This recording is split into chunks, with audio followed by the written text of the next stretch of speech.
MRecktv. The streets don't love you. Not at all. By now, homie, you shoulda knew that. Word. Ain't no need no Browns in this town. You a new jack. Peace, world. It's M.Reck for MRecktv.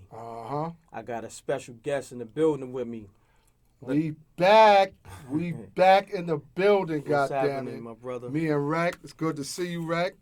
You know what I mean? We here. Happy holidays to everybody. Happy New Year and all that good stuff. No doubt. It's great seeing you, my brother. I'm glad we here, man. Got a lot of stuff to talk about. A lot of effery was going on in the past couple of months since the last time I talked to y'all. We're going to address all that, though.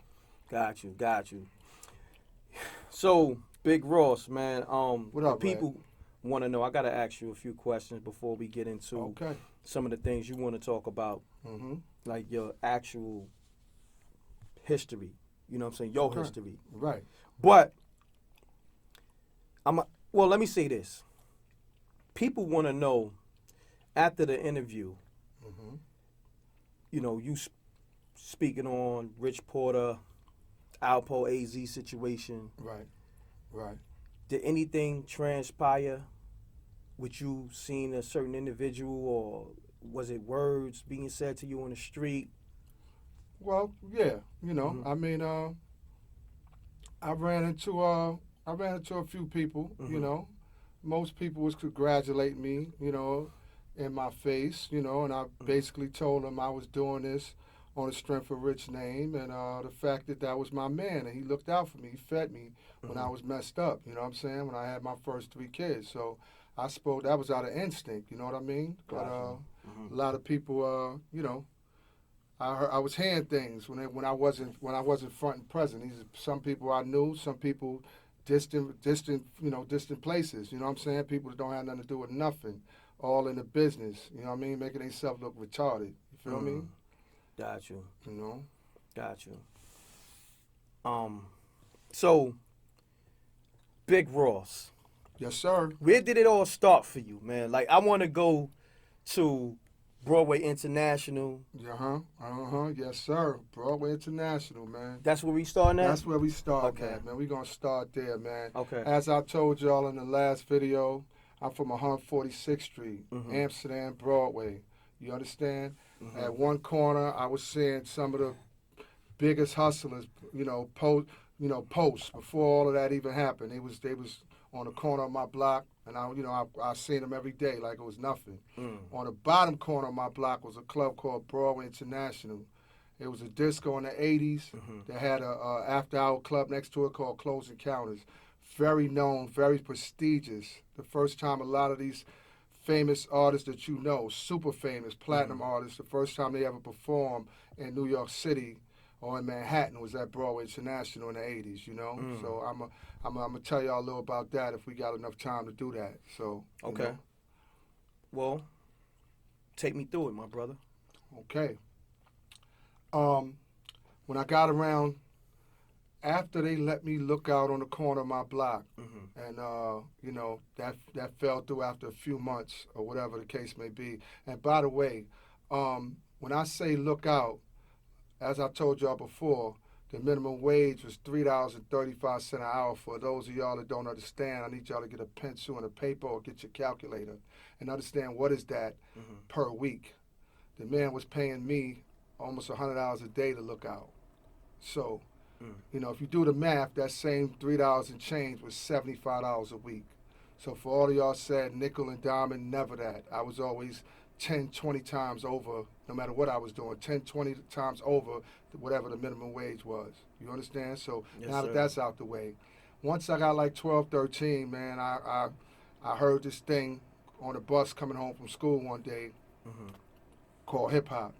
And I loved it. I fell in love with it. I was open on it. You understand me? And I realized it was something I wanted to do. Gotcha. And I started seeing all of these known, artists and people coming to Broadway International, which is right next door to my building. And I started seeing them coming in abundance. And, 1982, 81, I'm 14 years old, 13, 14, 15 years old. And I was fascinated with it, man. I was fascinated with it. I was fascinated with Eddie Chiba. I was fascinated with seeing Bambaataa and them come perform there. And I was a kid, barely able to get in. They wouldn't let me in, but I still was able to sneak my way in there. 13, 14 years old, I'm up in there. First time I ever saw Run DMC and New Edition, they had a show there together. Run DMC was singing Sucker MCs. Wow. And New Edition was singing Candy Girl. You understand? I only knew Edition as a group that sounded like the Jackson 5 to me. I didn't know who they was. You understand what I'm saying? But we wound up forming a rap group. The rap group was called F Troop. It stands for the Four Troopers. You understand what I'm saying? Got you. All of us had different styles, but we was all nice. And back then, it wasn't that many people rapping and was nice like it is now.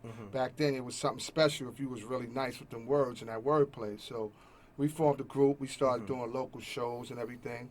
We wound up getting into something in this contest that Broadway International was owned, by the way, by a family member of Sylvia Robinson from Sugar Hill Records. I think it was her son Leon or whatever the case may be, but they had a lot to do with the ownership. They was having like a contest, not a battle, but a contest, meaning that people didn't go at each other. It was just the best act win. It was for $2,500, you know. And some of the people that we was involved in the contest with turned out to be some pretty big people. Actually, I'm a little bit ashamed because I didn't get to where I should have been at, and most of the people that was in this contest are known. Y'all know them for having record deals and making music. So, you know, we got in it, and you know, we had you had this group called a Celebrity 3. You know, my man Jerry Lee, he was knock-kneed, a light-skinned dude.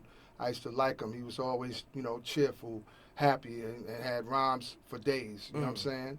He was with two other kids. I remember the tall cat, but I don't remember his name. It was another dark-skinned dude.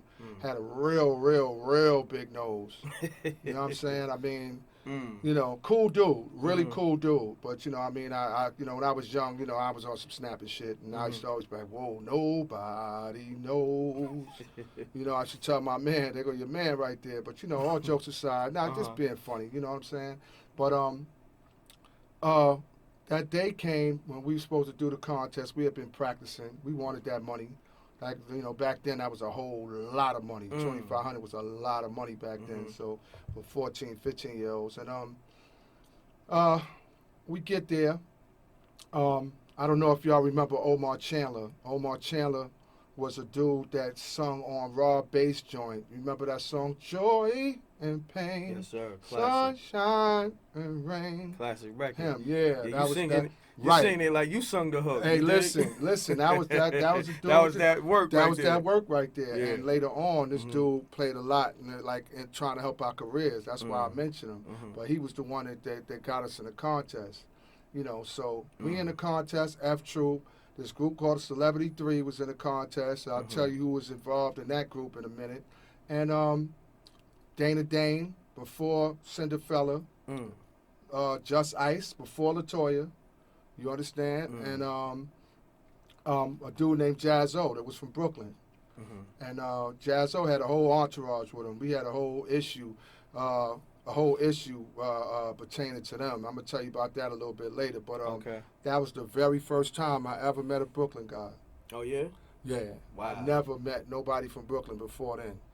And the funniest thing about it is that it shows you how different our cultures was back then, because the same way that we stuck out like a sore thumb, if we came to Brooklyn, they stuck out like sore thumbs to us, because they had the lines in their head, or, you know, they had mad, like, parts in their head. They had the gold fronts, they had the Gumbies, and they kept the knapsack, the polo knapsacks on. And, you know, it was like their uniform, you know what I'm saying? So we knew them. And we knew what was they wears like? What was they wearing? They used to have the polo on. They used to have the gabardines on. You know, like I said, the fronts. They kept a lot of parts in their hair. You know what I'm saying? They had the Gumby fades. We had the curly fades. You know, like whatever. They had the Gumby. They liked the Gumbies back then. You had the S curls back then? We had the I ain't had the S curls, but I had the curls. You a funny dude. No doubt. But you know, we always trying to you know do that smooth look or whatever the case may be back then. So.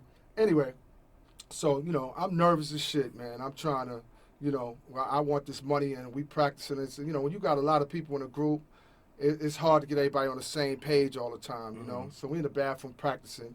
Celebrity 3 is further in the bathroom and further in the back in the urinals, and they practicing or whatever. It seemed like they got themselves together before we did, until my man, God bless his soul, he was like the captain of our crew at the time. His name was Beeben. We called him Beeben, but his name was BBD. That was his rap name. But he told me, yo, Rose, go outside and check to see if Jazz on them came. And I'm like, I mean, what's the big deal? If they here, they is. Listen, man, you know good and well, that's who we concerned about for us this contest go. Go see if Jazz on them out there. I said, all right, man. And why was y'all so concerned with Jazzo? Because to be honest with you, at the time, we had heard everybody was in the contest, and Jazzo was the one that we felt the threat by. Jazzo was lyrically? Lyrically, yeah, he was that nice. He was that nice back then. Who else was in the contest that you can? The dude that made LaToya, big dude named Just Ice. Yeah, Just Ice. He you might seen him featured in the Wu-Tang stories. They spoke about him a little bit. I think that's how RZA got knowledge of self through Just Ice. But he was in it. Dana Dane from Fort Greene Projects. He was in it. Yeah, he was in it. He hadn't had a song out yet. Wow. You know what I'm saying? This is before that. Nobody had. So all y'all was in this competition. We was all in this competition at the same time. Eddie Chiba, Howie D was the DJs. Damn. You understand what I'm saying? Omar Chandler was at the door, the one that told you sung for Raw Bass. You know what I'm saying?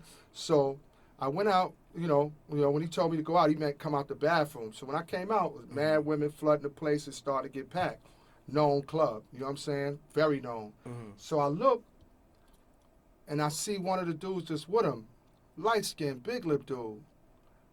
Got a Gumby, you know what I'm saying? I recognize him from times they did their little performance on stage before. But I never heard him rap. I just knew that was Jazzo Man. So I came back in the bathroom. I told my man Beav, I said, yo, yeah, they here. He said, you saw Jazzo? I said, no, I saw his man. He said, what man you talking about? I said, the big lip light-skinned dude with the Gumby. Yeah, they here. So we said, okay, so we practice our shit a little harder. I think I got an idea who that is, but I ain't going to let you know who it is just yet. Okay. I'll tell you later on. Okay. But, so anyway, so now, while we practicing, we frustrated a little bit because our last routine, we couldn't quite get it right. Meanwhile, my man Jerry Lee with Celebrity 3, they came over and kind of asked us, was it all right if they, just chilled and heard us a little bit. I was kind of edgy about it. My man said, whatever, it's all good. They can't stop what we doing anyway, so you might as well let them hear it. It's no big deal. So meanwhile, we almost got everything down packed, and the dark-skinned dude with the real big nose, he said, listen, if I was you, I would, change up this little part here and, make that little part, for the most part, y'all good to go. But we told him, I looked at my man looked at me, we said, yo, thanks, I appreciate it. We're going to think about it. When he left, my man looked at me, we both started laughing like, nigga, we about to tear y'all niggas up. We don't even care. You know what I'm saying? About what you talking about, big nose nigga. You know what I'm saying? Anyway, it was all in fun back then. But, back then, that's how we thought. You know what I'm saying? So, I ain't going to lie, man. Everybody did their thing on that stage that night, man. It was packed. There was so many people. I would say, see, I party promote now, so I can look at a room and kind of give you a rough estimate of how many people's in there. If I had to go back and think back then, I would say it might have been 1,500 people, at least. Somewhere between 1,500 and 2,000 people. It was packed, right? Yeah, like that. So, yeah, I had never been on stage before, whatever. I think we did pretty good. We did our routine, did everything. Dana Dane his voice was something different. It was you really didn't hear about that English accent. And, him and Slick Rick was the only two that did that. And at the time, we didn't. I didn't hear Slick Rick really yet. I heard Dana Dane first, and that was before he had a record deal. Wow. But that's what we was worried about. That accent was getting everybody. You understand what I'm saying? Was especially the honeys. They was on them. You know what I'm saying? You know what I mean? Just Ice was dropping the 5% guard body type thing, and some people was feeling him with that, but he was losing some of the females with it, so we wasn't too worried about that. But he was dropping jewels though. You know, we was more the smoothed out dudes. We was trying to be like the Baby Temptations of rap or something. You know what I'm saying? We had our little routine, our little two-step that we did or whatever with our joints, you know, kind of like what you might see the Cold Crusher, one of them do. We was kind of copying after them, you know what I'm saying? Or the Treacherous 3 or somebody like that. Anyway, come to find out, Jazz on them murdered it. They murdered it. They murdered it. Dude, Jazzo rap fast as hell, and every word was clear. Damn. It was real clear. I wasn't sure if he was better than us, but man, he did his motherfucking thing. Like I said, we was worried about him and everything like that. Come to find out, that night,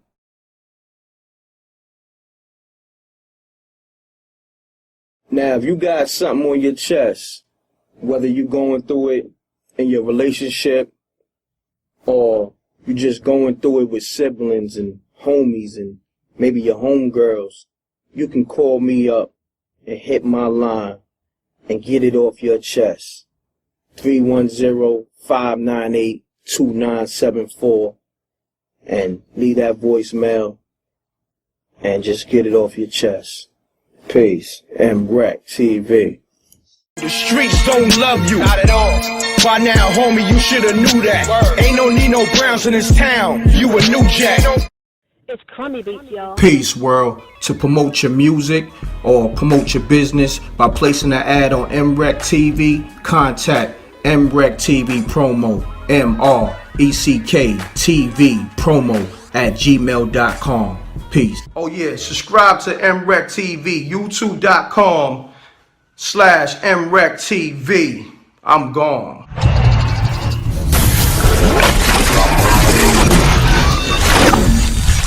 MRecktv. Let's cut him music.